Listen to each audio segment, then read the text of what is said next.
শুনলাম তুই গাজরের সাথে সম্পর্ক করেছিস। আমি তোর বিয়ে ঠিক করেছি একজন ধনী শিল্পপতির ছেলের সাথে। তুই গাজরকে ভুলে যা। গাজর একটা ফকিন্নির ছেলে। গাজরের সাথে তোকে বিয়ে দিব না। তুই গাজরকে ভুলে যা আজকেই। আমি গাজরকে অনেক ভালোবাসি। গাজরকে ছাড়া আমি বাঁচবো না একদিনও। জান পাখি, আমার আব্বা শিল্পপতির ছেলের সাথে আমার বিয়ে ঠিক করেছে। আমি তোমাকে ছাড়া বাঁচবো না কলিজা। তুমি কান্না কইরো না সোনা পাখি, আমার কাছে থেকে কেউ কেড়ে নিতে পারবে না তোমাকে। আমি সব ব্যবস্থা করছি।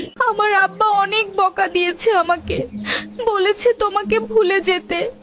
তুমি এখনই কিছু একটা করো। আমার মাথায় কোনো কাজ করছে না। আমি বাড়িতে গিয়ে একটু ঠান্ডা মাথায় ভাববো।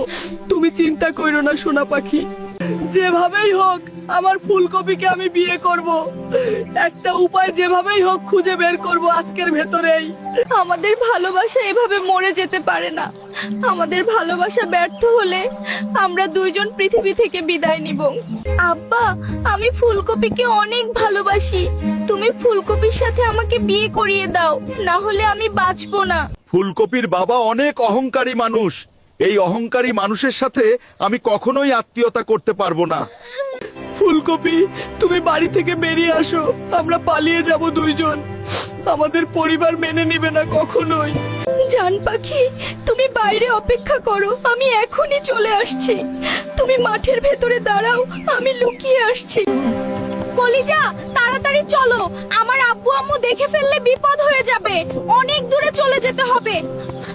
আমরা আর কোনোদিন বাড়িতে ফিরে যাব না। সোনা পাখি, তুমি সবাইকে বলে দাও ভিডিওতে লাইক কমেন্ট করে দিতে।